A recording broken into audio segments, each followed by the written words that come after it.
Сейчас мы находимся на военном аэродроме, и это не просто так.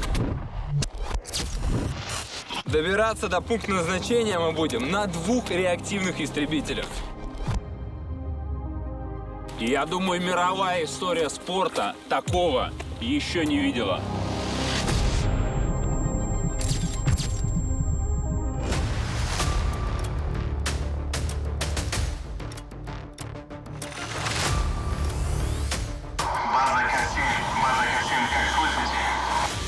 База на связи, прием. Вектор 52. База в вашем квадрате. Обнаружены 2 объекта. Предположительный истребитель класса «Стрих». База, прием.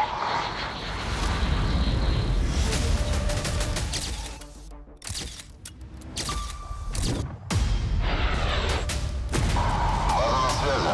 Вектор 52. Сможете определить направление?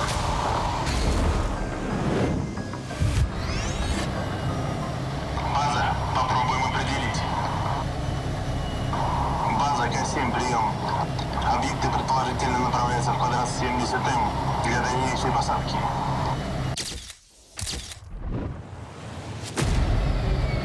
База на связи. Место посадки определить сможете? База К-7, это объект бункер. Прием.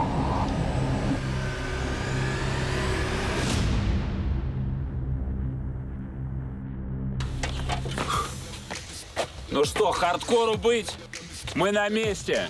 И сейчас каждый из бойцов приведет нам свой довод, почему он достоин идти с нами дальше. Диманыч, как полет? Полет отличный. Дима сегодня в жюри будет решать, чей довод весомее. Но, как известно, самый весомый довод в хардкоре – это голые кулаки.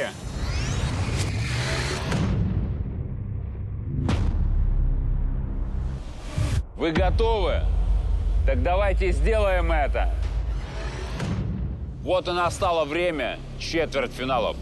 Мы собрались здесь, чтобы сделать нереальное шоу. Пора начинать.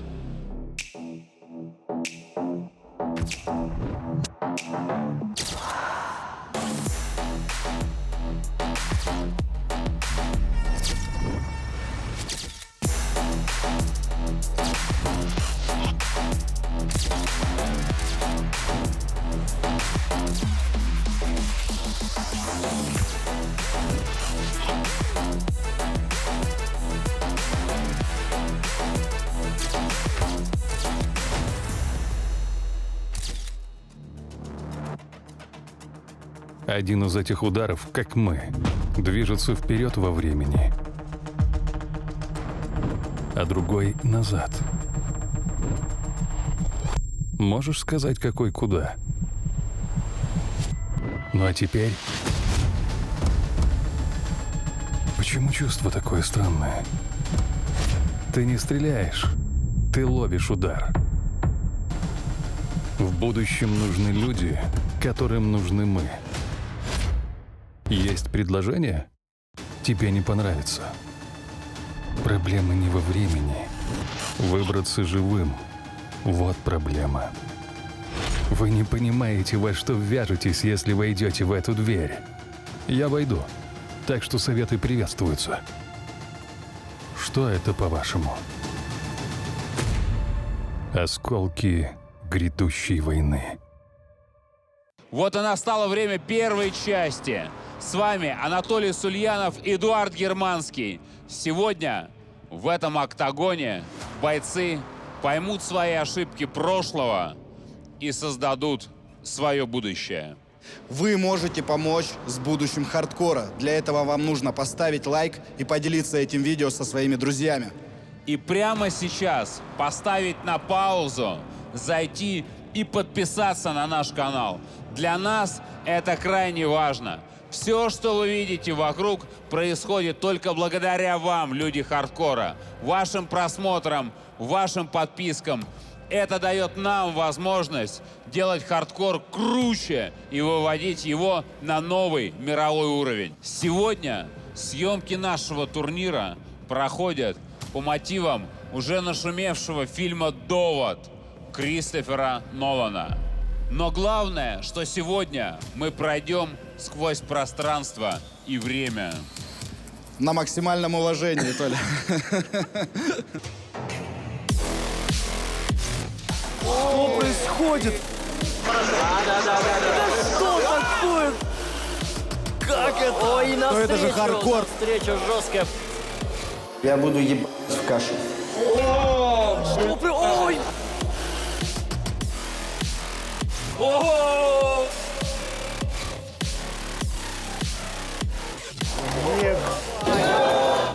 Тут возможно все. Каждый из бойцов пришел сюда, чтобы предъявить свой довод и доказать, что он сильнейший. А вот насколько их доводы будут весомыми, в этом нам поможет наше любимое жюри. Бессменный председатель нашего жюри Дмитрий Кудряшов. Профессиональный боец ММА, который стоял у истоков поп-ММА, Эдуард Вартанян.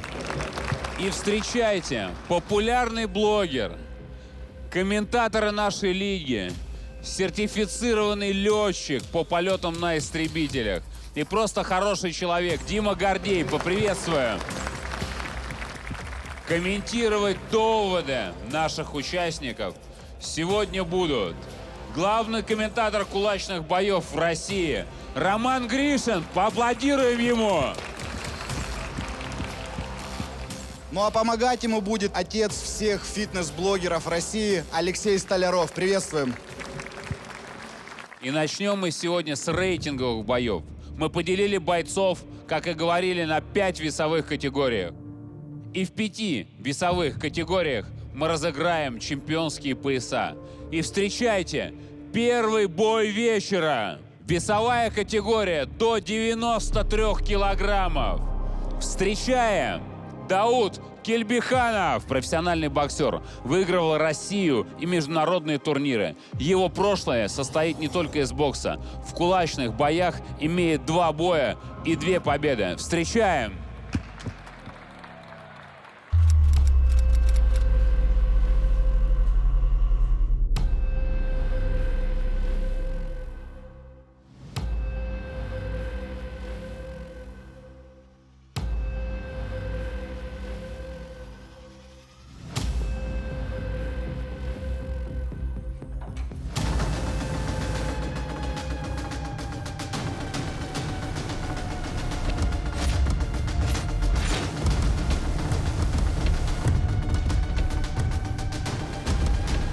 Я думаю, что я выиграю благодаря тому, что вся моя жизнь – это борьба, и у меня воспитание такое, что мы идем всегда до конца, мы никогда не сдаемся, и это будет основным фактором того, что я одержу победу. В своем прошлом я бы много чего изменил, но поскольку это все для меня было уже предопределено, я отношусь к этому с благодарностью. Свое будущее я непременно вижу, это связано с хардкором. Здесь я буду чемпионом, поэтому скоро все увидят.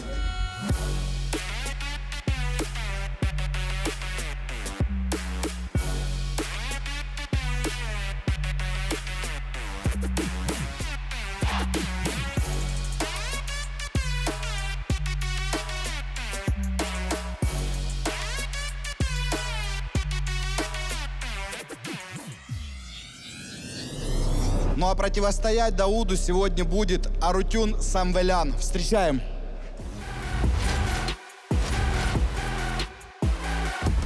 Я очень честный и говорю прямо в лицо, что я думаю о людях. Это правильно, так и надо жить. Свое идеальное будущее вижу в кругу семьи. Мой довод не в том, чтобы победить, а в том, чтобы показать красивый и зрелищный бой. А там уже как пойдет.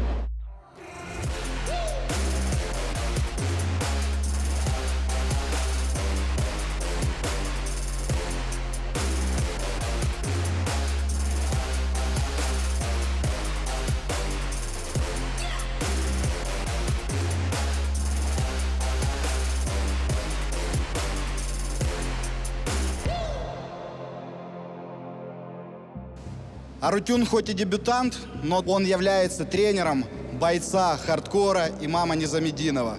Также он действующий профессиональный боец ММА, КМС по боксу и вольной борьбе. В кулачные бои пошел, чтобы показать своим подопечным, что то, над чем они так упорно трудятся на тренировках, реально работает. Бойцы на середину. Парни, вы правила знаете, не нарушаем. Слушаем внимательно моей команды. После команды стоп, не работаем. Показываем красивый, честный бой. Уважаем друг друга. Пожали руки. По углам.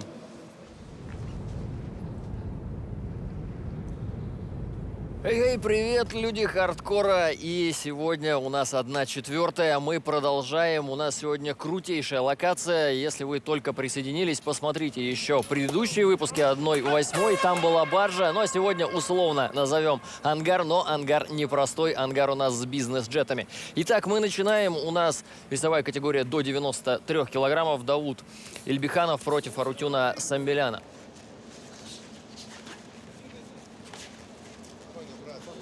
В общем-то, вот так вот. Вот это и старт.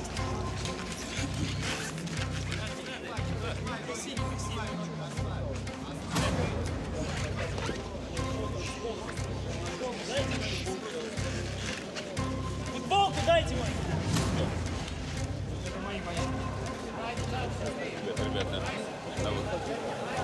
Добро пожаловать на хардкор. Это мясо, друзья.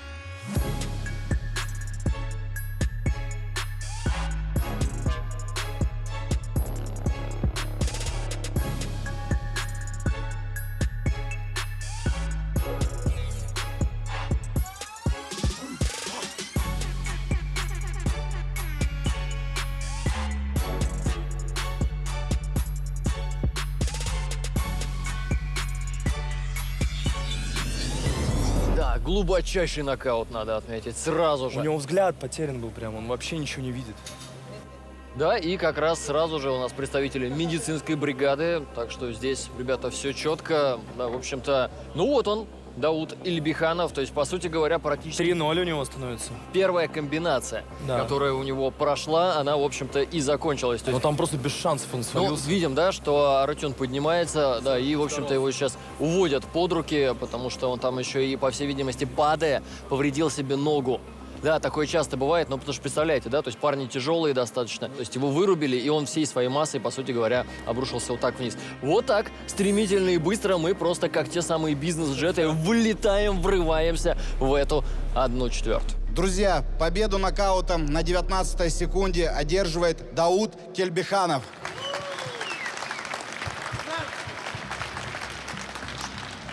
Ну что, есть что сказать? Очень быстрый бой. Вообще сам понял, что произошло, как?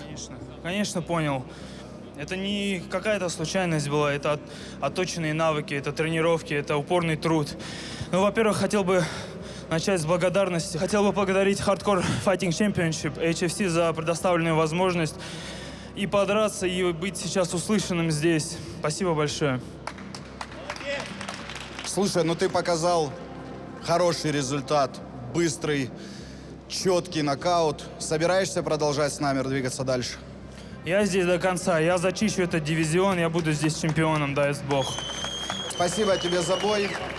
Мнение нашего уважаемого жюри, как им этот бой? Дмитрий Кудряшов. И это очень круто, что левша бьет в корпус, переводит на голову. Это классика. Это то, что должно здесь превалировать. Неважно, дерешься ты на кулаках, дерешься ты в ММА, дерешься ты в боксерском ринге. Навыки – это основа. Поэтому вот такие ребята, они будут сверкать всегда. Спасибо, Дим. Эдуард, я знаю, ты любишь яркие бои. Ну как, по твоему мнению, это было ярко? Я присоединяюсь к словам Димы. Действительно, навыки – это фундамент, который ведет к успеху. Спасибо, Эд. Дим, тебе есть что сказать? Ну, я надеюсь, что с парнем все хорошо, потому что он ушел реально в глубокий нокаут, и так хромая... Ну, надеюсь, челюсть у него цела. Спасибо, Дим.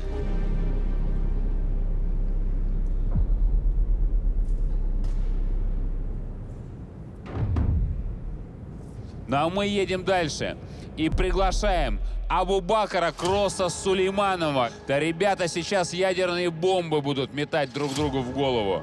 Он мастер спорта по боксу, выиграл первенство Москвы, потом взял Россию и даже участвовал в Кубке мира. Говорит, несмотря на свои регалии в прошлом, относится серьезно к каждому сопернику. Ведь это голые кулаки.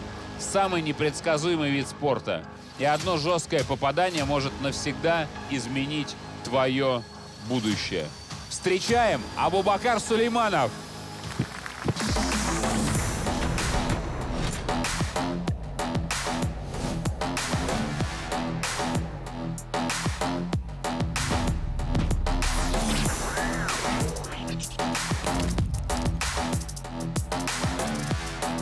В хардкоре я первый раз выступаю. Работаю тренером. Всю жизнь занимаюсь боксом и хочу попробовать свои силы. Готов показать, на что способен. Мой довод заключается в том, что я никого не боюсь и готов на все 100 выложиться. Если бы вернулся бы в прошлое, я бы поменял бы что-то в своем характере, нравственном плане, и зря время не терял бы. Я бы хотел видеть свое будущее в кругу здоровых родителей, здоровых детей, братьев, сестер и всех моих близких.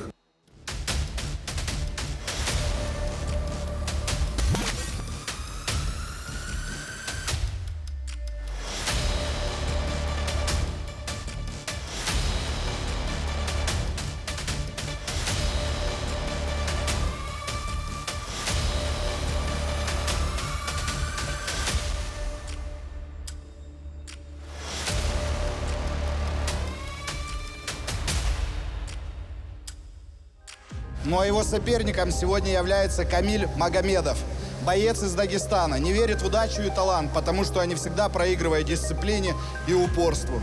Соперником обещает быть аккуратным, но справедливым. Заявляет, что если оппонент будет применять грязные приемы, то своими ногами из клетки не уйдет. Встречаем!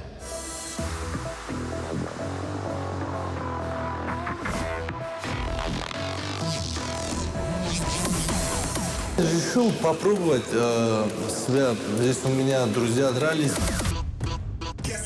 И, мне заинтересовало это. Хотел тоже сам лично попробовать, убедиться, как это. Мой довод в том, что я подготовлен физически, морально. Думаю, что я должен выиграть. Если бы я вернулся в прошлое, скорее всего, я не бросал бы спорт. Сейчас я понимаю, когда у меня 3-4 года перерыв был, как трудно возвращаться в спорт обратно.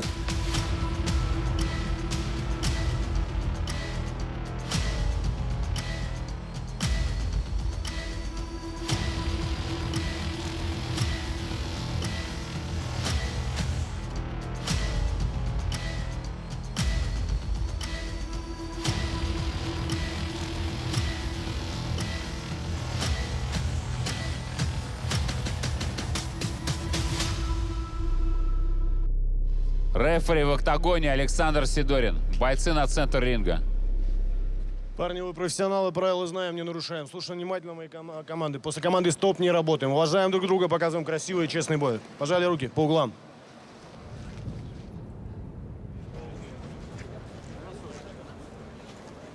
Ну что, все готово к началу второго поединка сегодняшнего вечера. Надеемся, что не он так будет быстро. не такой, стремительный и быстрый. Абубакар Сулейманов против Камиля Магомедова. Абубакар. Пошел сразу прессинговать. Здорово провалил его, кстати. Ждем просто, ждем. Ну и здесь, хорошо. И здесь такое у нас получается противостояние чеченской и дагестанской школы, потому что у нас Камиль как раз он из Дагестана, он в красных шортах, то есть достаточно легко, ребят, вам будет различать обоих спортсменов. Поддавливает как раз сейчас Абубакар. Он как боксер все-таки. Хороший. Левый боковой сейчас зашел, отличный просто. Удар с разворота. Кстати, надо отметить, что если ты не бьешь локтем, это так называемый бэкфист.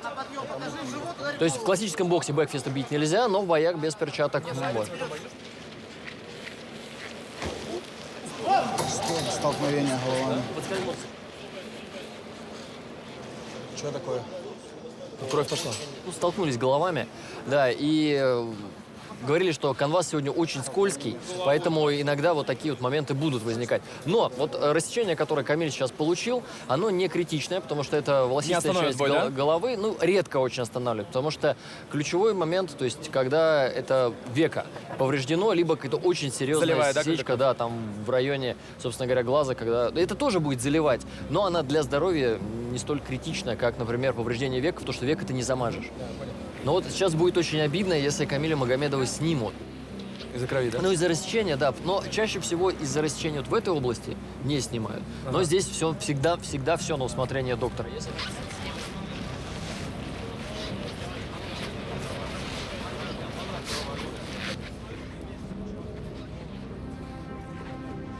Здесь дают продолжать, поэтому ребята сейчас, да, могут, в общем-то, хорошо порубиться.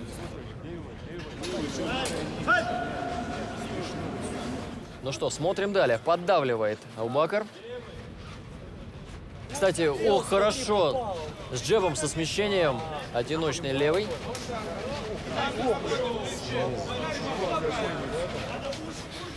И, кстати, у Абубакара у него прозвище «Кросс».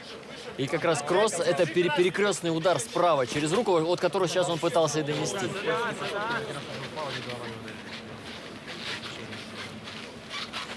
Опять выходил на бэкфист, но чуть не зацепил предплечьем соперника. Это было бы нарушение правил, да? Да, предплечьем бить и локтем нельзя. Падение.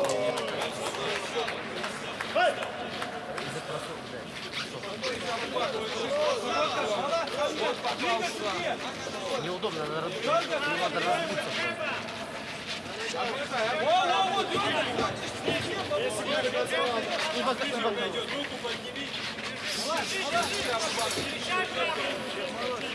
Вот как раз правый. Ну, мимо цели пролетел. Первый раунд закончен, друзья. Это... Как 1 секунда.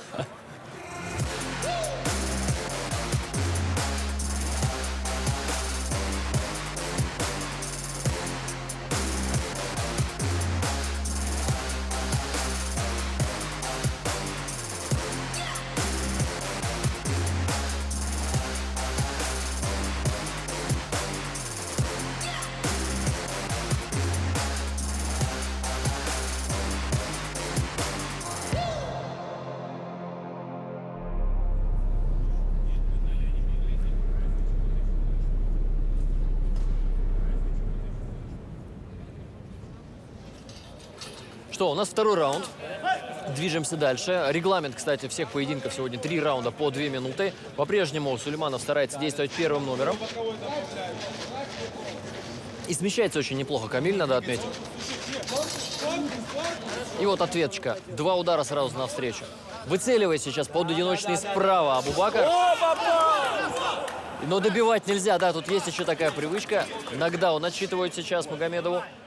Попал очень четко прямым. Да, брат. Показал, да, что не может продолжать сейчас. Да, вот так вот. Старт второго раунда, и Абубакар Сулейманов побеждает досрочно. Он как раз в какой-то момент начал работать навстречу.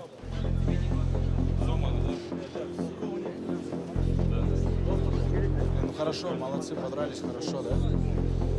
Таких у него 2 бэкфиста, да, залетели четко.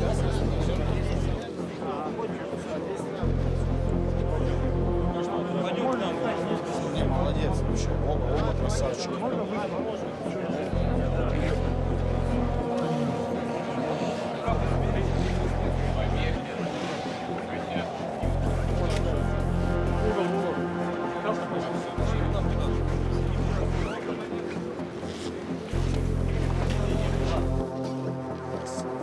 Мужчины, поаплодируем бойцам, друзья.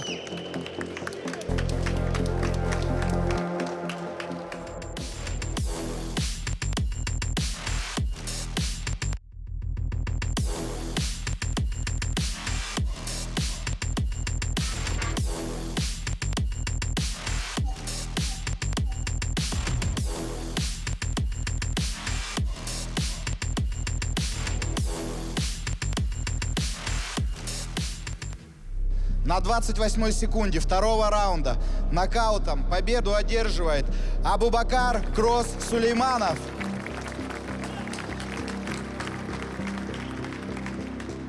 скажи, во-первых, сложно ли тебе далась победа в этом бою?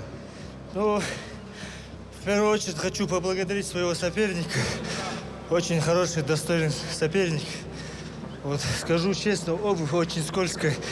Не мог сконцентрироваться. Во втором раунде получилось собраться. И хочу поблагодарить организаторов за то, что предоставили такую возможность.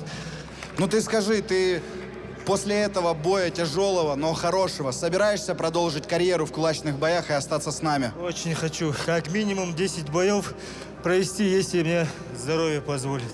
Супер, Толь, я думаю, нам нужны такие бойцы. Яркие. Согласен. Сегодня ты привел более чем убедительные доводы для того, чтобы остаться с Лигой Hardcore Fighting Championship. Спасибо, спасибо за бой. Спасибо, ребят. Спасибо. Спасибо. Спасибо всем. Ну, наконец-то, я уже не могу терпеть. Ну что, принесли товар? Качественный, я надеюсь. Эд, что тут происходит? Толь, давай я тебе потом все объясню, хорошо? Здесь все, покажи. Отлично. А давай. Эд, ну что за фигня? Что ты тут устроил? У нас съемки идут. Что в этом кейсе? Толь, ну, конечно же, это тульский пряник. Спонсор нашего сегодняшнего выпуска. Я больше не мог терпеть. Ну, это другой разговор. Закажи мне через своих людей. Сделай, братик. Эдуард, можно слово? Тебе? Да. Ну, братан, придется подраться. Сначала подраться за микрофон. Друзья, я вас всех приветствую. В первую очередь хочу поблагодарить всех, кто сюда сегодня пришел поддержать бойцов. Я пока что в качестве зрителя, да. И хочу пожелать всем мужчинам, которые сегодня здесь сюда выходят, проявить максимально стойкость, характер и, самое главное, на уважение и без травм. Макс, топор. Ты же говоришь, ты воин. Так точно. Можешь выйти с любым, да? Да. Смотри, у меня соперник слетел. Предлагаю тебе выйти и показать зрелищный бой. Что скажешь? Толь, даешь? Я готов. Даешь добро? Можете подраться завтра, во второй съемочный день. Что дадим жару? Все, хорошо. Бою быть. Давайте на центр ринга, на октагон, на стардаун. Я понял, на такие мероприятия, если я прихожу, то значит закончится.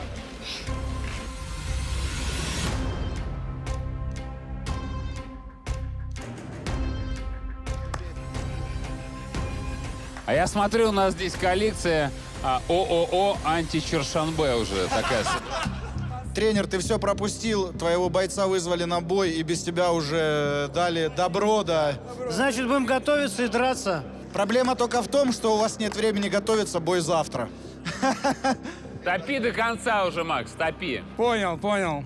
Чершанбе, если ты меня видишь и слышишь, я надеюсь, организация Hardcore Fighting даст нам этот бой, и мы подеремся с тобой уже на следующем турнире. Вот это заявочка! Женя, ваш конфликт с Чершанбе, он исчерпан? Чем он закончился? Он закончился тем, что получил в голову, и все. И все? Ну да, и дал понять, что ему никто ничего не сможет объяснить. Но при этом люди мне писали, что в сторис он уже стал добрее, уже стал как-то вот помягче. Поэтому это работает. Ну, языком кулаков ты бы смог ему что-то объяснить? Ну, на кулаках он труп просто, и все. Труп? Да. С точки зрения перспектив боя с тобой? С точки зрения боя со мной, да. Может, организуем вам бой? Что думаешь? Ну, это не от меня зависит. У меня вот по-прежнему есть команда, поэтому необходимо общаться. Вот как с боем с пулеметчиком. Необходимо общаться, короче. Мы подумаем. Но это было бы интересно. Но это было бы, согласись, интересное противостояние. Да, окей, услышали. Может быть, бою и быть. Но ты сейчас всецело в подготовке на бой с Зелимханом пулеметчиком. Да, я всецело в подготовке на бой. И готов вам показать вот то, чего вы ждете, чего все ждут. И это будет. Достойно. Круто. Спасибо, Жень. Да, моряк сказал, моряк сделал. Я сказал, что отправлю Марифа в школу. Я его сводил в школу. Не поспоришь. Самый убедительный и весомый довод. Едем дальше. Встречаем Эмиль Перс Бахшиев. 2 победы, 1 поражение. Он шел на серии из 10 побед в боксе и в кулачных боях. Он вышел на последний бой, чтобы отомстить за брата. Встречаем Эмиль Перс Бахшиев.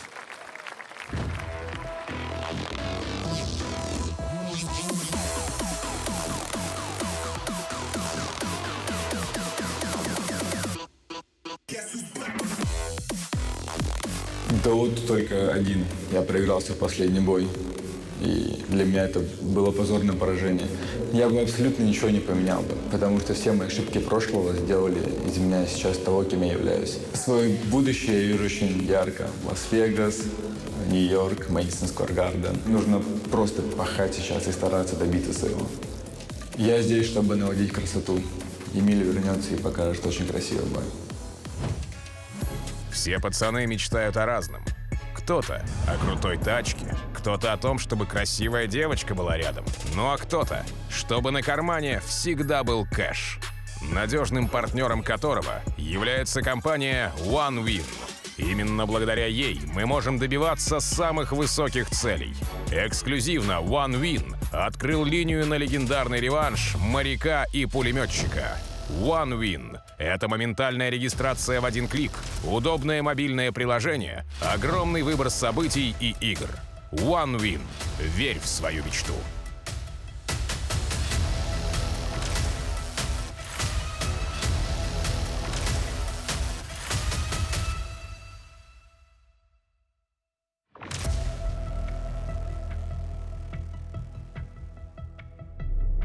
Переходим к оппоненту Эмиля. Зовут его Дмитрий «Сталкер» Сначев. 0 побед, 1 поражение. «Сталкер» устроил невероятное шоу в 1/16 финала. Человек, которым своими понятиями так и остался в прошлом, не принимая многие реалии настоящего. Сын люберецких дворов. В свое время наводил страх на московских улицах. Отмотал строк, вышел и теперь доказывает свой авторитет на хардкоре. Встречаем!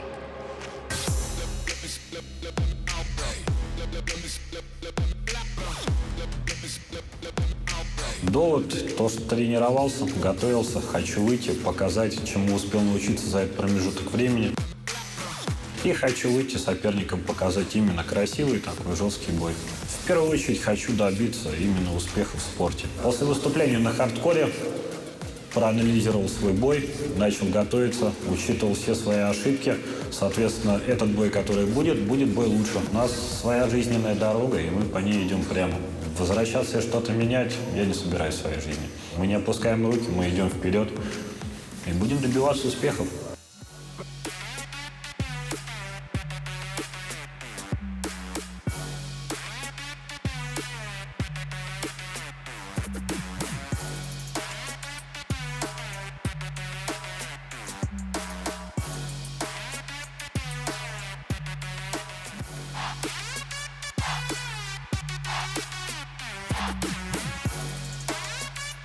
Рефери в октагоне Дмитрий Валуевич. Парни, правила знаете, внимательно слушаем моей команды. У вас 3 раунда по 2 минуты. Покажите красивый и, главное, честный бой. Пожали руки. По углам. Ну что, все готово к началу поединка. Надеемся, что Да, не он так будет быстро. не такой, да, стремительный, быстрый, мы хотя бы успеем вам что-то рассказать. Эмиль Бахшиев, он в бинтах с синей обмоткой, ну, соответственно, Дмитрий Сначев в бинтах с красной обмоткой. Да, ну хорошо, перекрывается. Эмиль, кстати, ух ты, вот сейчас, да, влетело. Навстречу жесткое попадание. Опять? Падение.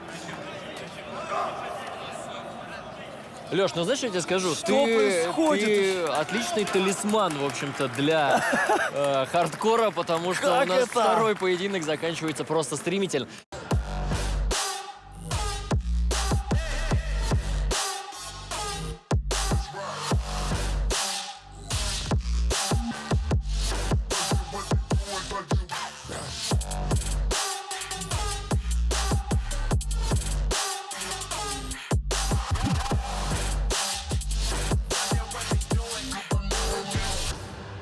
Я хочу тебя спросить, какие ошибки у него были? То, что он полетел вообще размениваться без... Он навстречу пропустил удар. Ну да, очень он жесткий. видно было, что он закрывался и прямо ему попал четко, точно. Вот зачем он так полетел на него? Сразу. Ну, в общем-то, характер попытался так вот... Может, он его как-то вывел и перегорел? Что Нет, произошло? мне кажется, это просто, знаешь, такая тактика. Победу нокаутом на 22-й секунде первого раунда одержал Эмиль Перс Бахшиев.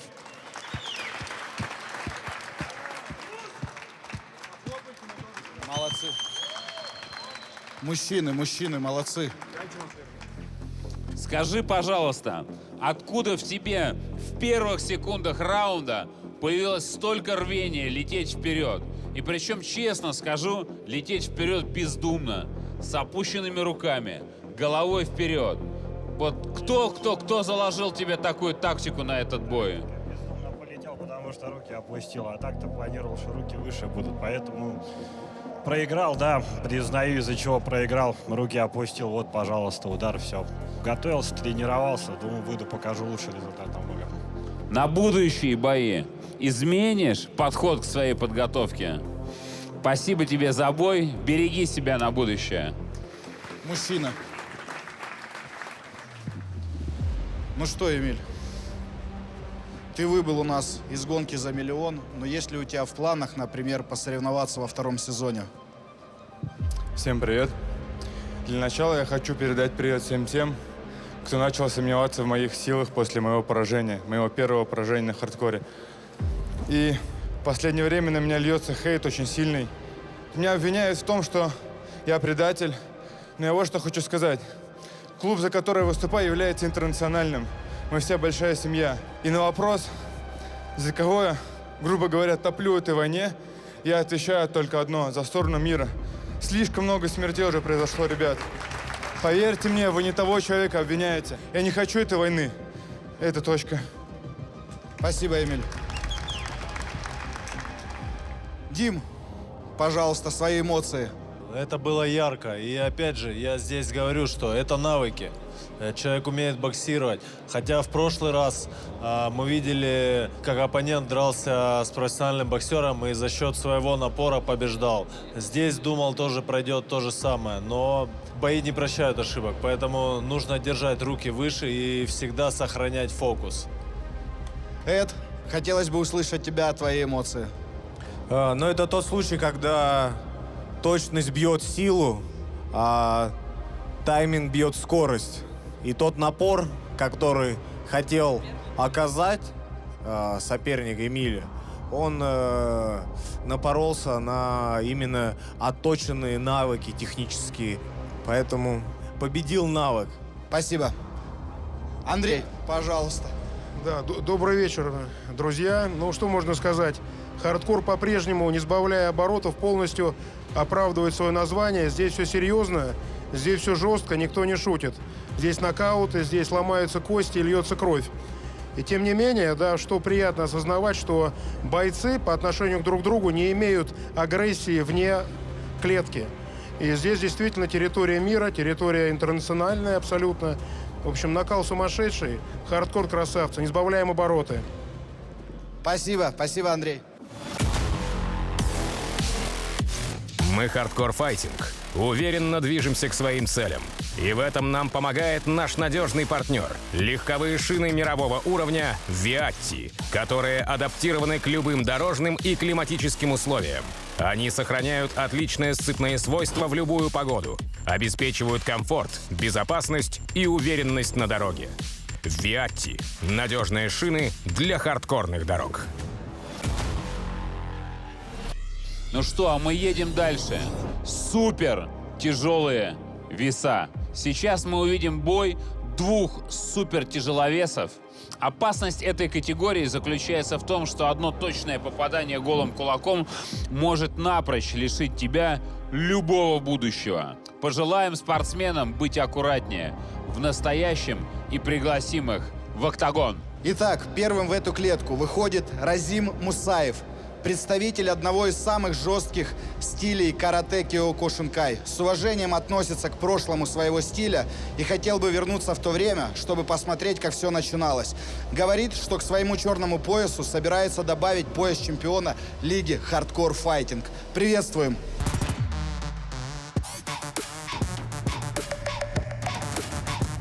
Я вообще из Киокушина карате. Никогда не боксировал, хочу попробовать себя в боксе. Я пришел на хардкор, чтобы проверить себя. Мой довод скоростной, крепкое тело и голова.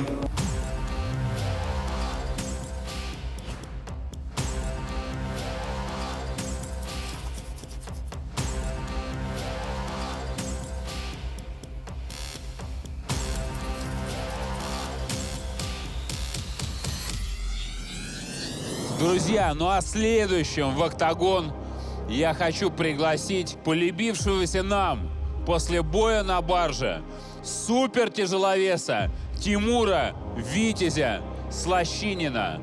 Русский богатырь очень круто проявил себя в любительском боксе. Сейчас работает фитнес-тренером и тренером по боксу. Может стать лучшим тяжеловесом на голых кулаках не только в России, но и в мире. Встречаем Тимур Слащинин!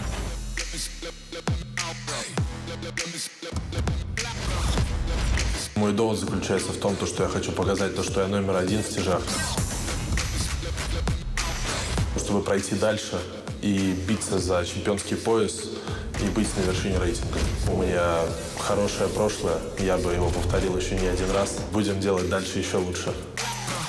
Свое будущее я вижу ярким, буду дальше двигаться по спорту, выступать и дальше доказывать то, что я номер один в тяжах.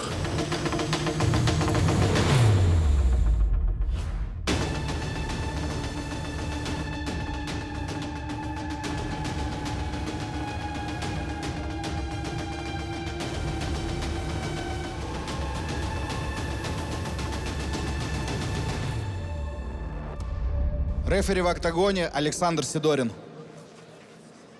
Бойцы на середину. Парни, вы профессионалы, правила знаем, не нарушаем. Слушаем внимательно моей команды. После команды «Стоп» не работаем. Уважаем друг друга, показываем красивый и честный бой. Пожали руки. По углам. Тимур Слащинин дрался как раз на барже и очень классный поединок показал. Вообще, надо отметить, он призер чемпионата Европы, то есть 2016 года, там серебро, и в 2014 году он выигрывал золото. Ну и, собственно говоря, сказал, правда, что вот сейчас ему 20 лет, он сказал, что 2 года без бокса он просто качался. Но вот сейчас решил вернуться и на голых кулаках. Скинул назад, отбросил одиночным джебом. И вот сейчас, да, апперкот. И перекрывается сейчас. Разим Мусаев пошел добивать по корпусу. Да, и вот сейчас вот третий, последний удар-то был лишний в корпус. Но не будем забывать, друзья, что в Киокушинкае запрещены удары руками в голову. И здесь нужно будет подстраиваться. То есть ногами в голову в Киокушине бить можно, а руками нет. Но корпус у киокушинцев при этом набит очень хорошо, киокушиновцев. Да, Просто вот машина. ну, мощный парень. Вот сейчас вскользь попал снизу правым апперкотом. И второй нокдаун. Но готов продолжать. Разим Мусаев, молодец. Прессингует по-прежнему Тимур, но очень мощный парень, Очень конечно, надо мощный. отметить. Очень. Третий нокдаун. И выбрасывают полотенце сейчас. Это остановка, да.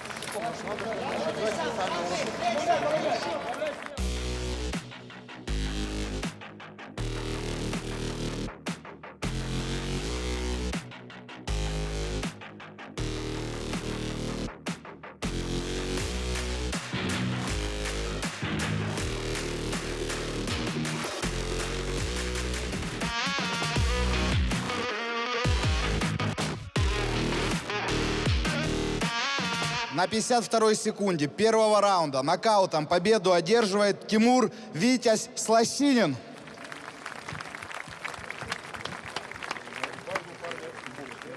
Давай, наверное, с тобой первым пообщаемся. Ну, скажи, во-первых, видел бой своего оппонента, который у него проходил уже на хардкоре? Всем добрый вечер, ассаламу алейкум. Да, видел. Противник сильный, конечно, но я хотел с ним сразиться. То есть не было абсолютно никакого страха? Вообще не было. Как вообще ощущались его удары? Ну, тяжелый, конечно же. Тяжелый вес, тяжелые удары. Разим, если хочешь выразить кому-нибудь благодарность, обратиться к зрителю. Хочу привет передать своему родному городу Гордобане. Привет своим родителям, семье своей, братьям. И поблагодарить организаторов за такую возможность. Если еще будет, я готов у вас участвовать. Спасибо большое всем. Отлично. Спасибо тебе большое. Ты мужчина. Выйти против него, это надо иметь просто огромную смелость. Молодец. Тимур, скажи нам, пожалуйста, пару слов. В первую очередь, по поводу соперника. Благодарность большую объявить, потому как уже второй раз, на самом деле, выходит боец. Буквально узнает, наверное, за пару дней бы. Вот. Спасибо большое оппоненту. Спасибо всем, кто поддерживал. Мы все ждем, когда твои соперники, подходящие тебе по уровню и по статусу, и по опыту, все-таки доедут до хардкора, при том, что у них есть контракт с нашей лигой, и выйдут в октагон, надеясь провести намного более серьезный поединок. Но пока на сегодняшний день ты топ нашего супертяжелого веса, и топ абсолютно заслуженно. Сегодня твои доводы были более чем убедительные для того, чтобы обеспечить твое будущее в нашей лиге. Давайте поддержим бойца. Все, спасибо, ребят, спасибо вам большое. Мы, Hardcore Fighting, стараемся поддерживать людей, которые оказались в непростой ситуации и нуждаются в помощи. Сегодня это маленькая девочка, которой совсем скоро исполнится 2 годика. Ее зовут Кристина Головчанская. У нее очень тяжелое генетическое заболевание – спинально-мышечная атрофия. Это заболевание, которое со временем полностью лишает человека возможности двигаться. Одной из особенностей этого лечения является то, что специальную инъекцию нужно сделать до 2 лет. Если позже, то по статистике дети погибают. Сейчас ей 1 год и 7 месяцев. Девочку еще можно спасти. Люди хардкора, давайте поддержим маленькую девочку и поможем спасти ей жизнь. Ссылка в описании.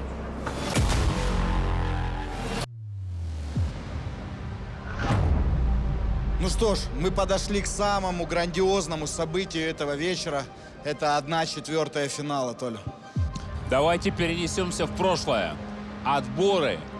Эти бойцы еще не знали, куда они пришли и что их ждет дальше. Каждый из них шел просто по своему пути. Пути воина, который выбрал давным-давно. Да, 1/16, новые жесткие противостояния. Многие начинали сомневаться, а стоит ли посвящать этому все свое время. Ведь дорога к миллиону так длинна, и придется еще немало помахать кулаками. Но они выбрали не сдаваться. 1/8 выступление на грандиозном ивенте, который сделал бойцов еще популярнее. И вот сейчас, в настоящем, их бои стали главными боями вечера. Их доводов ждет весь хардкор. И именно сегодня они будут творить свое будущее. Бои 1/4 финала. И первая пара боев 1/4 финала. Мухаммад Калмыков, Дмитрий Армеец Климов. Поприветствуем бойцов! Мухаммад Кибер Калмыков. 3 победы, 0 поражений. В прошлом Мухаммад – это маленький мальчик, которого папа привел на тэквондо и возложил на сына огромные надежды. Мальчик мастерски отработал удары ногами. В настоящем это опасный боец, который также старается оправдать возложенные на него ожидания. Хоть и биться ему приходится на голых кулаках. И сегодня этот парень выходит сюда, чтобы без сожалений шагнуть в свое будущее. Мухаммад Кибер Калмыков.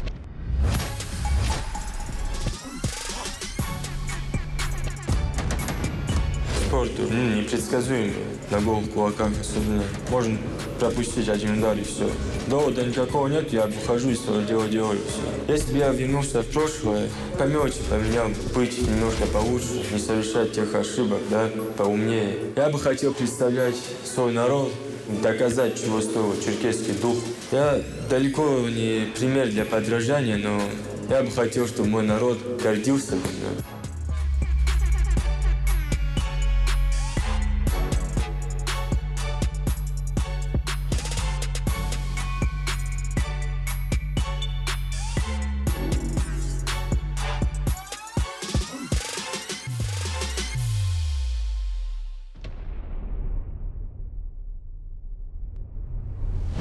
Его соперником сегодня является Дмитрий «Армеец» Климов.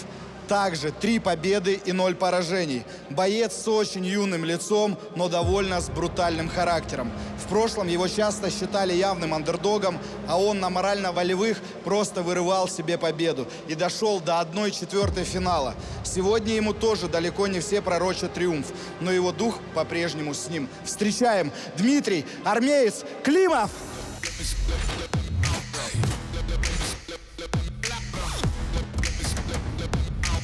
Мой довод в том, что мне никто не верил, а я доказал обратное. Еще пару месяцев назад обо мне никто не знал, а сейчас я очень громко заявил о себе. Люди пишут мне, люди узнают меня на улицах. Прошлое не собираюсь менять и не хотел бы ничего менять. Меня все устраивает. Свое будущее я вижу перспективно. Очень перспективные бои, очень зрелищные бои. Я раскроюсь в полном потенциале. К финалу я буду в лучшей форме. На свое будущее я могу повлиять только сам, без чьей-либо помощи.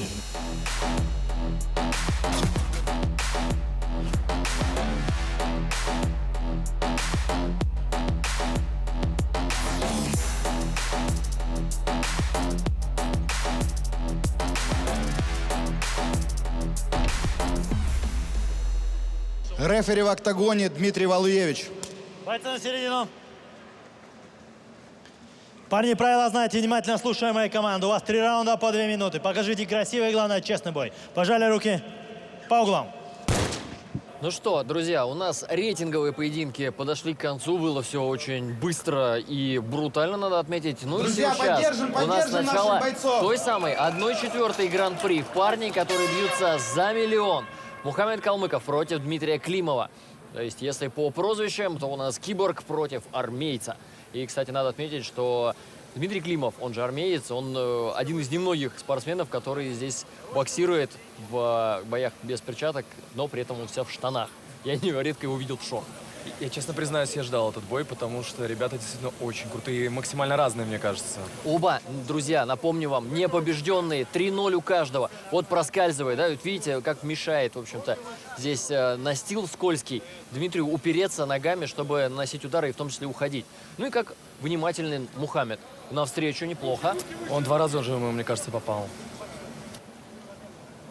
Мухаммед, видите, он работает так на ногах, у него чувствуется, что боксерская база такая легко перемещает центр тяжести, сам уходит, но тоже ему немножко вот это проскальзывание настила клетки, оно мешает чуть. В корпус отработал сейчас Калмыков. Копченик-то руки у него 2 раза длиннее, он так хорошо достает его. Ну еще дошагивает. Но да, вот здесь, конечно, не может ногой упереться сейчас Дмитрий, да, и поджимает его к сетке Мухаммед.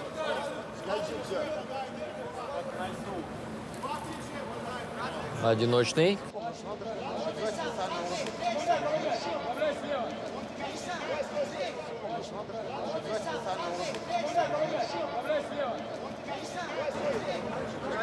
Концентрация! Соберись! Выше ручки.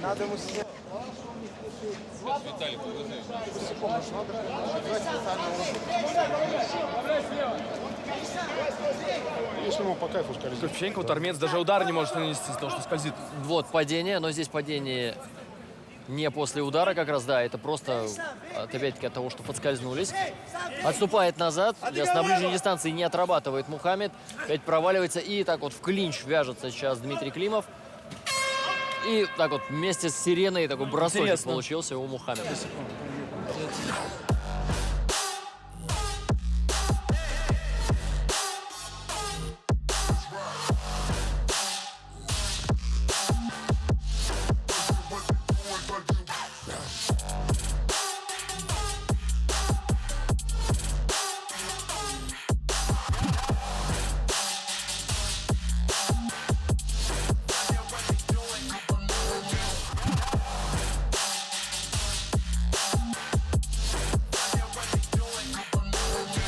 Как мы знаем, удар в боксе, ну вообще удар рукой, он идет от ноги. Ты должен жестко упереться, довернуть бедра, соответственно, выбросить этот удар и бросить всю свою массу. А когда не можешь, ты проскальзываешь, то есть, естественно, но еще и Мухаммед, он пытался подлавливать соперника, но и ему за счет того, что он скользит, было это сложно сделать. Смотри, в рот водички. Смотри, Дима.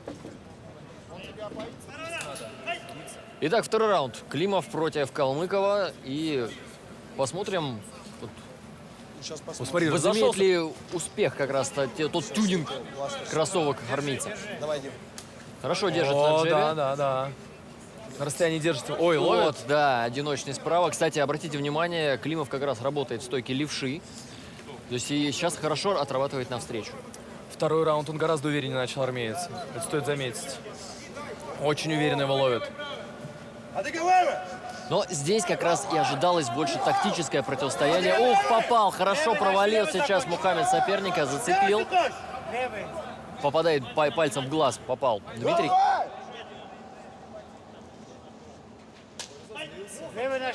Но это неумышленный был тычок в глаз. Да, как раз и сейчас есть там рекомендации из угла Мухаммеда, чтобы он не заводился. И так, да, столкнул сейчас Киборг своего соперника. Но Киборг силен, сильный мужик.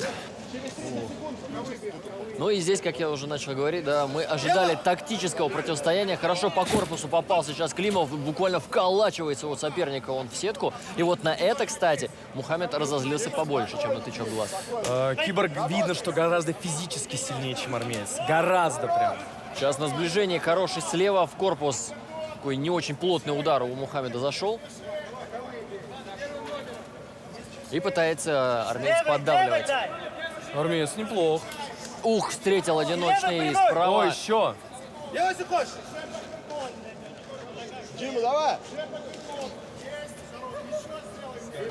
Я, кстати, вот смотря этот поединок, вспоминаю боксерское противостояние нашего классного чемпиона Дмитрия Пирога. Может быть, кто-то его вспомнит, против Геннадия Мартиросяна. Вот там тоже был очень скользкий ринг, и бойцам было сложно, они падали. Вот здесь, конечно, да, это очень сильно ломает твой план на бой, вот такие технические моменты.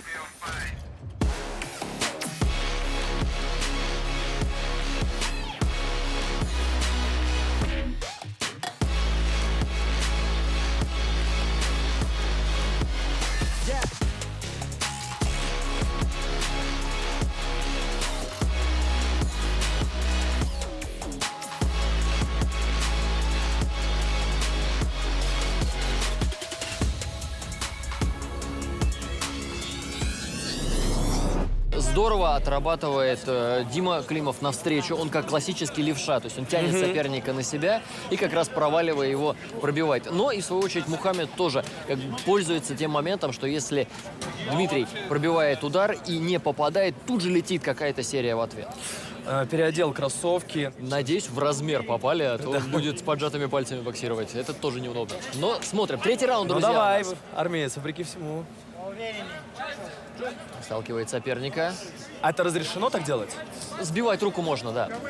И поддавливает сейчас Мухаммед. Зацепился, вернее, за руку. И начинает почему-то Киборг сейчас наскакивать на своего соперника. Разозлился? Просто, да, чисто на эмоциях сейчас. Бросается, не очень подготовленные атаки. Сейчас... О, все попал! Нет, встает. Было болезненно, но сейчас вот не видно. По всей видимости, открылось рассечение сейчас у Дмитрия на лице. Да, вот как раз под правым глазом, да, начинает бой кровотечение серьезный. идти. Бой очень интересный, красивый. Опять сталкивает, выцеливал под удар сильнейшей левой рукой Климов, но поточнее Мухаммед. Мне кажется, что армеец может забрать концовку почему-то. Думаешь, взорвется просто в концовке, вот как сейчас? Да. Мне кажется, весь бой не по его сценарию был, и сейчас, мне кажется, он закончит очень хорошо. Ну, давай посмотрим. Да, чувствуете, как говорил Мухаммед. Прям чувствуешь. Да, пробивает по корпусу. И сейчас, сейчас поджал как раз к сетке армеец своего соперника. Да, ему нужно несколько точных попаданий. Пытается пробивать в обвод плеча. И как-то такое движение будто, да. Бэкфист навстречу попал. И, кстати, Климов так даже руками развел, показал, что ну так бывает, да? И концовка, друзья, концовка. Сейчас обоим нужно взорваться. Прихватывает его сейчас в клинче Мухаммед. Да, и такое ощущение, что у Калмыкова резко просели физические кондиции. Ух, попал. И сразу в клинч. Ой, бросок тут даже с подвигом ноги, но это классический такой просто из борьбы. Ну да, это нарушение. Нет предупреждения. Вот как раз, да, там вот вынес предупреждение То есть сразу. Дмитрий Валуевич. Да, но это все-таки не борьба, да, у нас здесь только исключительно ударная техника, причем только руками.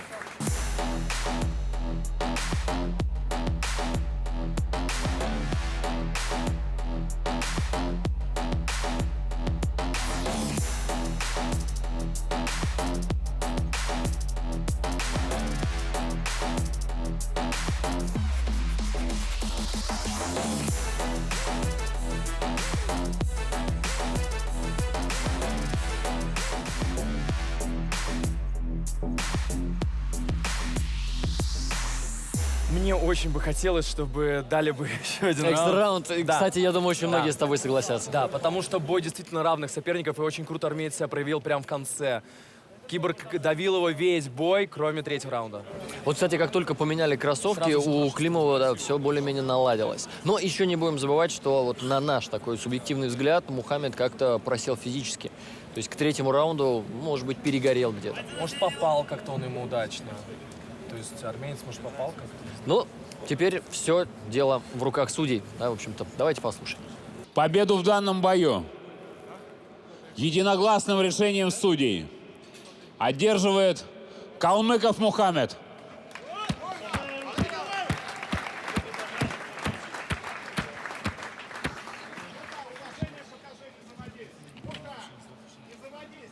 Муха, послушай своего секунданта, я думаю, так будет правильно. Муха, скажи нам пару слов. Ты в полуфинале в одном шаге от 1 000 000 рублей. Как и ожидалось, всех приветствую. Я же говорил всем, что нельзя недооценивать этого парня. Когда он вышел в эту клетку, это уже о многом говорит. Тут нечего добавлять, уже он молодец. Я, как и предполагал, что бой трудным будет. Спасибо большое, Хардкор. Вы много чего сделали для нас. Пользуясь случаем, хотелось бы передать привет салам алейкум своей воронежской братве и всему офицерскому составу Воронежского института ГПС МЧС России. Мухаммед, спасибо тебе. Еще раз поздравляем тебя с красивой, с яркой победой. Давай выслушаем слова твоих оппонентов. Дим, ну, во-первых, спасибо тебе за этот бой. Честно, реально показал хорошее противостояние. Даже где-то в моментах мне показалось, что ты начинаешь забирать инициативу. Как думаешь, что пошло не так, чего тебе не хватило? Я хочу всех поприветствовать, эту многоуважаемую публику. Я вышел сюда показать шоу. Не получилось, ну и ладно. Ну и похуй. Я не буду оправдываться, я приму поражение достойно и не буду стесняться его. Я дошел до туда, докуда мне многие не давали больше шанса, кроме 1/8. Но я подрался в 1/4 с человеком, который, возможно, заберет 1 000 000. Я провел 3 раунда. Считаю, что их провел достойно. Мое уважение Мухаммеду и его тренеру. Он хороший боец. Дим, ну, дальнейшие планы. Собираешься оставаться в организации? У меня вполне есть шанс, если я буду опять тренироваться, да. Спасибо тебе за бой. Ты настоящий мужчина, настоящий воин. Спасибо. Памятные подарки нашим бойцам. Ну что, хотелось бы передать слово нашему глубоко уважаемому жюри. Эдуард, не отдавай микрофон, давай первый скажи свое слово. Это именно было столкновение характеров. Ребята уже ощущают, я не знаю, этот 1 000 000, наверное. И помимо этого, каждый бой становится все принципиальнее и принципиально. Поэтому ребятам уважение, молодцы. Победитель идет дальше. Красиво, достойно. Проигравшего, соответственно, сделать выводы и вернуться сильнее. Спасибо, Эд. Дим, есть что сказать? Наконец-таки мы дождались боя, который длился 3 раунда. До этого просто было у нас сколько там, 5 нокаутов. Хочу поддержать мысль, то, что сейчас реально уже чувствуется, что парни идут до конца. Осталось всего выиграть 3 боя, и 1 000 000 не в кармане. Видно, что отдаются все полностью. Спасибо, Дим. Андрей? Ну что, я традиционно, вот как-то так сложилось, я болел за Мухаммада. Даже вот перед турниром мы с ним пообщались немножко, показал ему тоже пару, так сказать, фокусов. Он их, смотрю, реализовал успешно. Вот, что можно сказать? Что на самом деле хардкор файтинг — это, наверное, единственная бойцовская лига, да, в которой участники, бойцы, помимо кнутов, в виде ударов своих противников получают и пряники по результату. Это дорогого стоит. Так что поаплодируем спонсорам тоже. Молодцы. Вот. Передаю микрофон председателю нашего уважаемого жюри. Да, твои слова, Дим, это как вишенка на торте. Да, дядь Дим. Андрей сделал несколько подсказок, и Мухаммад их реализовал. По-другому, я не знаю, смог бы он победить моего тезку или нет, но надо решать, скажем так, вопросы с экипировкой до. И вот здесь это же не танцы на льду. Это бои в клетке, поэтому бой классный. И самое важное, что ребята не обращали внимания на всякого рода мелочи, хотя это не мелочи, когда ты дерешься на коньках, и продолжали это делать. Им говорят: ребят, ты же скользишь, да ладно, вперед. Этим и отличают хардкор, это сила. Спасибо, Дим. Ну а мы едем дальше.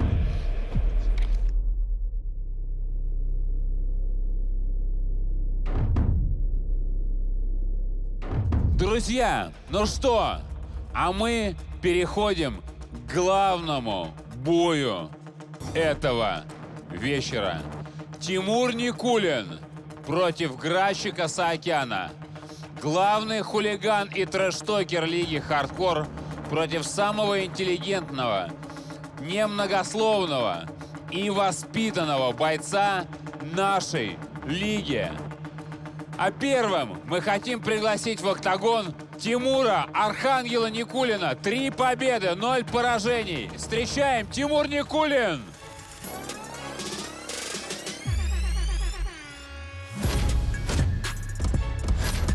Моим доводом является самый отличный дух по сравнению с моими соперниками.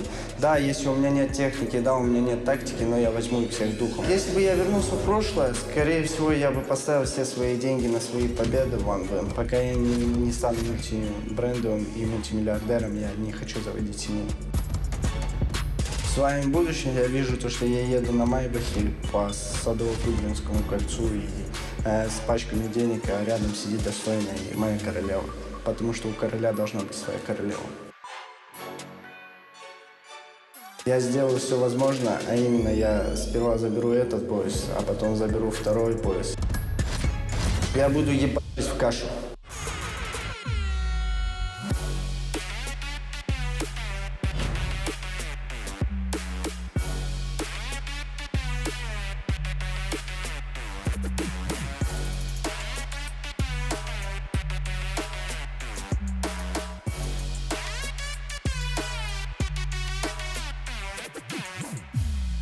Ты знаешь, если Тимур у нас в лиге разговаривает больше всех, то его соперник, наверное, меньше всех.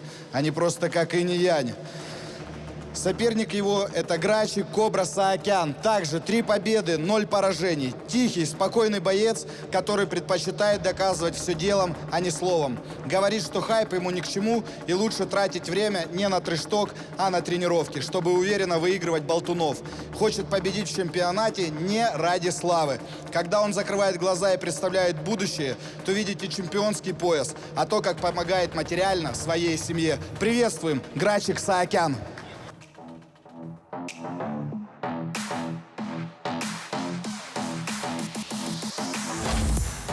Мой довод, я работаю тренером детским, и отец спросил у ребенка: как тебе тренировка? Он говорит: вот я вырасту и стану таким, как тренер. И для меня это вдохновление. То есть 6-летний пацан говорит такие вещи. Это здорово. Я бы хотел, чтобы люди стали немножко добрее друг к другу и были более отзывчивые, потому что мир и так жесток. Для меня важно, чтобы поколение детей именно выросло именно мужчинами, а не просто тряпками.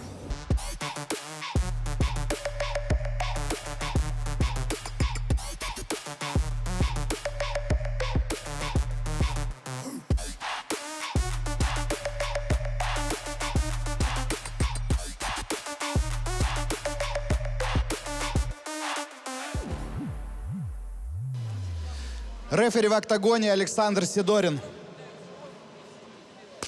Бойцы на середину. Парни, правила знаем, не нарушаем. Слушал внимательно моей команды. После команды стоп не работаем. Уважаем друг друга, показываем красивый, честный бой. Пожали руки. По углам. И что, друзья, у нас главный поединок сегодняшнего вечера, вот этой части, первой части 1/4, потому что впереди еще есть и вторая, о ней обязательно не забывайте. Ну и Грачик Саакян против Тимура Никулина. Тимур Никулин с громким прозвищем Архангел. Ну и Грачик Саакян Кобра. Оба парня непобежденные. Саакян постарше, ему 30, что касается Тимура Никулина, ему 25. И Тимур Никулин, надо отметить, он практически чуть ли не главный генератор хейта в свою сторону во всей лиге хардкор. Начали бой прям Зацепил Грачика, отлично, апперкот и боковой, и сразу. Никулин очень грамотно сейчас сделал, он пошел в клинч сразу же, да. Потому что там уже нельзя... Ой! Встречный, это, кстати, сейчас уже Грачик пропустил. Да. И Грачик начинает клинчевать соперника. Ребята много пропустили от друг друга уже. Да, хотя только-только, да, начало. Сейчас дистанция, немножко сделал шаг назад Грачик. Встречный, целая серия ударов сейчас вылетает от Грачика. Попытался подловить соперника на тяжеленный удар справа, но опять Тимур Никулин вяжется с ним в клинче. Казалось, как будто бы не видит он ничего. Тоже вот так прям закрылся. А очень быстрые удары. Наступает сейчас Тимур, он ищет возможность. И сечка, смотрите, какая глубокая сейчас прямо между бровей у Грачика Саакяна открылась.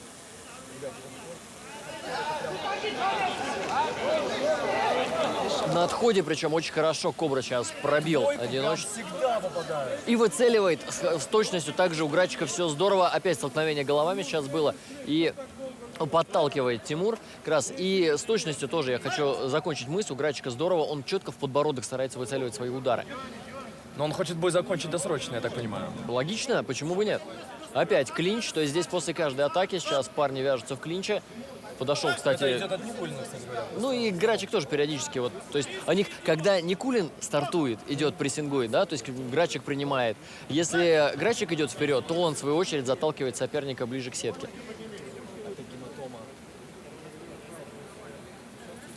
В корпус отрабатывает. И теперь уже серия ударов. Первый раунд закончен, друзья. Очень много напряжения чувствуется между этими двумя парнями.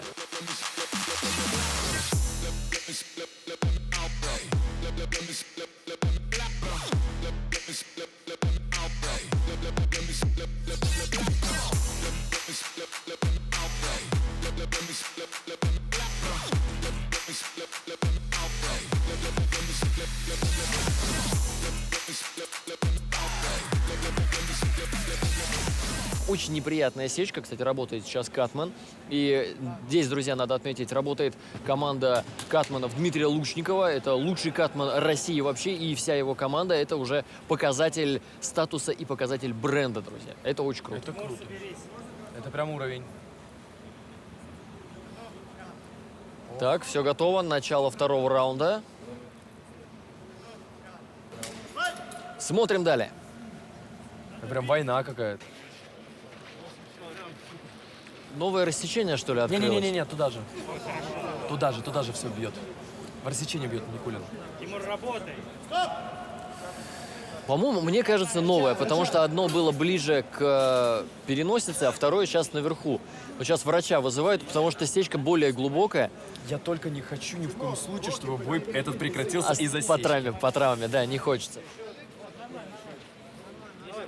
Вызывается врач, который присутствует сегодня на поединках у нас. Здесь параллельно еще, кстати, получает Тимур Никулин небольшие рекомендации от своих поклонников. Так что он не только лишь генерирует хейт, но еще есть люди, которые действительно его любят и ценят как бойца.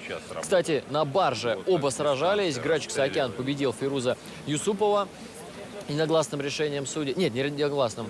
Напутал я раздельным решением судей. Ну, а у Тимура Никулина был поединок с Артуром Кулинским. Почему-то я сегодня заговариваюсь. Периодически путаю слова, друзья, не сильно на это обижайтесь. Так вот, известный Акап. Собственно говоря, вы помните, что там было. Если не помните, пересмотрите обязательно. Там было все, в общем-то, в стиле Акапа. Смотрим третий раунд. Не третий раунд, да. Второй раунд, да, после большой был перерыв, да, и... Заклеивали просто Кобру. Ох, как, слушай, смотри, Никулин хотел инициативу. Перехватил инициативу. Что он там показывает? Показывает, что... Кровь там что? А мне, смотри, Нет, ну что-то неудобно было там. Не сильно заливает лицо, скажи, как профессионал. Заливает, но, понимаешь, здесь с этим ничего не поделаешь, потому что обработали уже Ну, бой травму. не прекратится с такой кровью. Ну вот если сейчас, да, не остановили, то есть дали продолжить. Сейчас начал смещаться по сторонам. Бой шикарный, шикарный Никулин бой наблюдаем с вами. очень Шикарный. тактически, очень обдуманный. И, кстати, надо отметить, что полученное тобой рассечение, оно всегда влияет так или иначе на тот план на бой, который ты себе сейчас Никулин боковой реализуешь. как попал. Слушай, Никулин начинает давить. Перехватил инициативу, да? Да. Первый раунд перехватил инициативу. Сейчас все... Грачку неудобно. Грачку совсем неудобно. Мне кажется, еще кровь мешает ему, заливает все-таки ему глаза. Да, и плюс еще рассечение — это всегда такой психологический момент, потому что ты не знаешь, снимут тебя или нет, усугубится эта сечка или нет. То есть и какая она, тебе же не видно, тебе же зеркало не приносят, да, то есть ты просто А у понимаешь. Никулина наоборот, мне кажется, из-за того, что он видит, что он уже нанес серьезный урон, у него прям начинается больше прилив сил. Это как мне кажется. Ну и, кстати, мы тут еще разговаривали с уважаемой судейской коллегией. Ух, хорошо было попадание. Вот ущерб здесь на хардкор считается в первую очередь. То есть эффективность твоих ударов. Пока эффективность за Никулина. Ну и второй раунд, извини меня, не только по увечьям, но и по всему Никулин лучше выглядел. Это факт.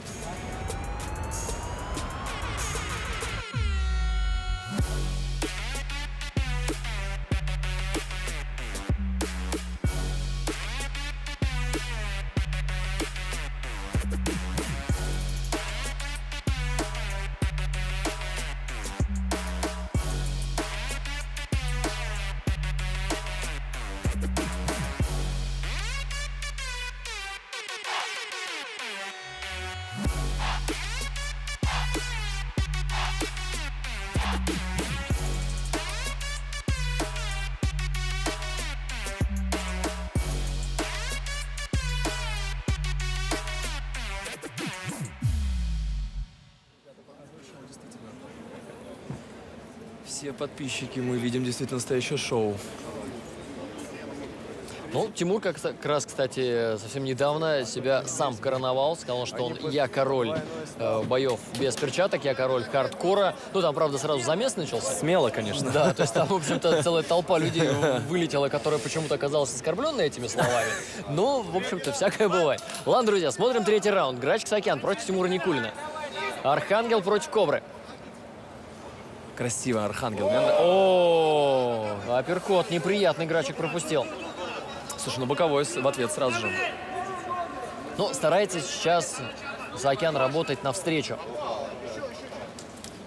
Слушай, Тимур прям чувствует в себе уверенность. Тимур хорошо двигается на ногах. Классно, да, согласен.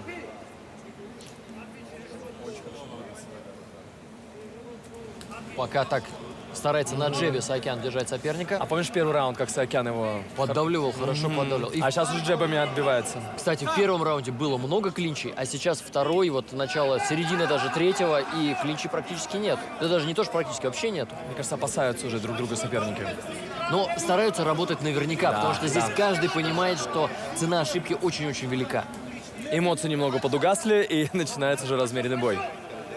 Пока старается по-прежнему держать Кобра соперника на дистанции. Вот так вот прощупывает эту дистанцию джебом. Но и Тимур тоже не промах. Он подныривает под встречные эти удары, финтит.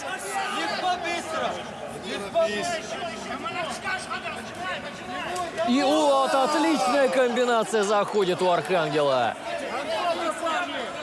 Но Грачик молодец. Грачик даже не Грачик держится. О, смотри. Пошел вперед и сам Да, сейчас надо идти вперед, потому что бой он проигрывает, пока мне кажется. Одиночный слева и правый по корпусу Грачика было хорошо, но дальше остановился тоже, старается сейчас выдергивать. Грачику И размен надо идти, будет вот, в концовке вот. или нет? Нет, пока клинч, то есть, интересно, вот здесь у нас, кстати, нету вот этого отстука 10-секундного, но И мы если не был, знаем. мне кажется, просто бросились бы парни вот друг на друга со всей Давай. возможной силой. Гранчик, страсти. надо ему финишировать. Вяжутся в клинче. Да, и Грачик, кстати, этот клинч инициировал. Вот и все. Да. Победно вскидывает Тимур Никулин руки вверх, но сейчас ждем, что там скажут судьи.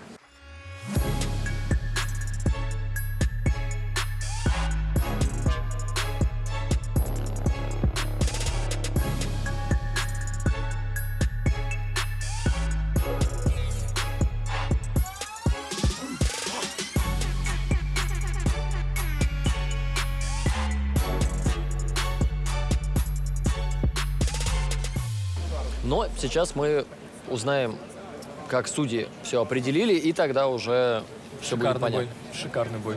Прям удовольствие. Тактический, обдуманный, не зря главное событие вечера. Согласен. Не чувствую, не чувствую. Это, кстати, тоже короночка у Тимура. Он всегда в концовке так говорит. Слушай, ну молодец, парень.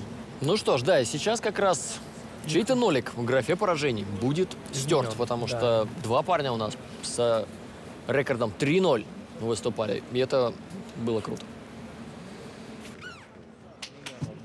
Бойцы на середину. В этом непростом противостоянии,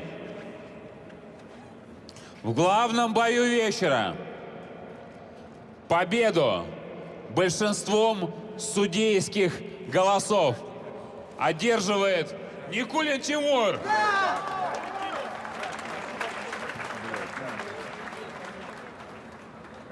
Тимур, с победой тебя! Ты в полуфинале. Наверное, все, что мы хотели у тебя спросить, мы у тебя уже много раз спрашивали. И по старой доброй традиции даем тебе слово после боя. Держи. Всем добрый вечер. И хочу сказать только одно. Король вернулся. А если лев голоден, он ест. А также хочу передать этим шакалам в любой момент. Именно в этой клетке я готов сразиться с любым из вас. Соберите свое стадо и приходите сюда, и я вам отвечу за все свои слова. Но приходите одни, потому что вы в эту клетку будете заходить одни, а не толпой. Кого ты только что вызывал в клетку? Многоуважаемого Зелимхана-пулеметчика и его мерзкое стадо. Слов нет, братан.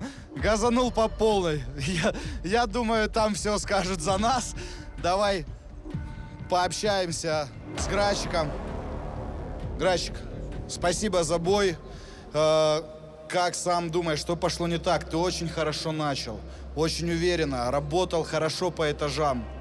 Что изменилось? Как Тимур смог изменить направление боя в свою сторону? На самом деле, я думаю, победителя не судят. Вот. Ну, бой был равный, я думаю. Ну, где-то, может быть. Поздравляю его с победой. Ну, скажи, сам вообще по ощущениям чувствовал, что, возможно, проигрываешь? Нет, я думал, бой будет равный, дадут еще один раунд. Ну, если это возможно было. Не расстраивайся. Надеюсь, ты останешься с нами и будешь делать такие же красивые и мощные бои, дружище. Спасибо тебе большое. Похлопаем, ребят, похлопаем. Подарки от спонсора нашим бойцам. Дядь Дим, главный бой вечера только что закончился. Как он тебе? У нас уже есть 2 полуфиналиста. Бой оправдал все мои ожидания. Я, честно признаюсь, болел за Грачика, но победил Тимур, и здесь к судейскому решению, по крайней мере, у меня вопросов нет. Бой очень крутой, и экстра раунд, ну, конечно бы, мы все хотели, но этого, наверное, не бывает в Гран-при. Спасибо. Понял, Эда? Не бывает, но это же хардкор, тут возможно все. Да. На самом деле, мы бы хотели увидеть еще бы экстра раунд. Но это же довод, тут должно как-то откатываться. Что это такое вообще?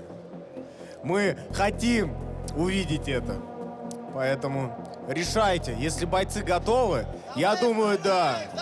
Если люди готовы, то да. Регламент соревнований не предполагает экстра раунд. Ты прекрасно помнишь, что до этого мы всегда давали 3-й раунд. Мы же не на Олимпиаде. Ладно, по сути, есть победитель, очень близкое противостояние. Ну, видно, то же самое скажу. Ребята реально выходят, чтобы выложиться. Поэтому всем удачи и, главное, без травм поменьше, потому что жуткое количество крови даже меня смущает. Вместе с председателем нашей комиссии Дмитрием Кудряшовым по прозвищу дядя Дима. Ясно. Дим. Можно подожди, Толь? По поводу экстра раунда, это я тебе отвечу. Тогда, когда мы с вами вместе дали экстра раунд, помнишь, бойцам, нас просто чуть не съели со всеми потрохами, потому что мы не подумали о здоровье бойцов, а думали только о своих желаниях увидеть зрелище. Поэтому, возможно, комментаторы правы. Поэтому просто вот тебе ответ такой. Возможно. Но я думаю, бойцам все равно. Кровожадный Эдуард Вартанян. Дим, целый день боев подошел к концу. Что сложнее, комментировать или быть в жюри? Быть в жюри мне понравилось больше, и сегодня вот, ну, мое мнение не профессиональное, а чисто любительское, просто люблю смотреть бои. Хочу сказать то, что каждый бой был интересен, каждый бой был зрелищен, вначале было много нокаутов, много крови. Надеюсь, не было травм. Дальше уже пошли бои, которые доходили до 3 раундов, и тоже было интересно смотреть. Все парни молодцы. Чистый кайф. Круто, поняли, Дим, спасибо большое. Андрюх, заключительное слово дня. На хорошей ноте завершился, значит, день бойцовский. Да, мы увидели противостояние стилей, потому что Грачик в контратакующей манере работал, Тимур напирал. Значит, наверное, вот сегодня у Тимура, наверное, фортуна была на его стороне, но в любом случае оба бойца достойны наших аплодисментов и достойны того, чтобы дальше продолжать тренироваться, выигрывать, совершенствоваться. Согласен, спасибо. Ну что, вот и подошла к концу первая 1/4 финала. Но я особо не расстраиваюсь, если честно, потому что YouTube — это настоящая машина времени. И у нас с вами будет возможность перенестись в прошлое и посмотреть самые яркие моменты этого выпуска. Люди хардкора, поддерживайте активность под этим видео. Подписывайтесь на наш канал. Оставляйте комментарии. Ставьте лайки.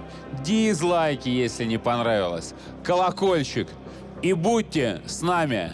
Потому что будущее хардкора — это вы, его поклонники. Всех обнимаем. Мы уходим на перемонтаж. И завтра будем снимать 2-й выпуск 1/4 финала, где слову подерется Макс Топор. Это будет просто, как он сам говорит, пушка пушечная. Все, друзья, всех обнимаем до хруста. Согласен. Спасибо, что были с нами. Едем дальше.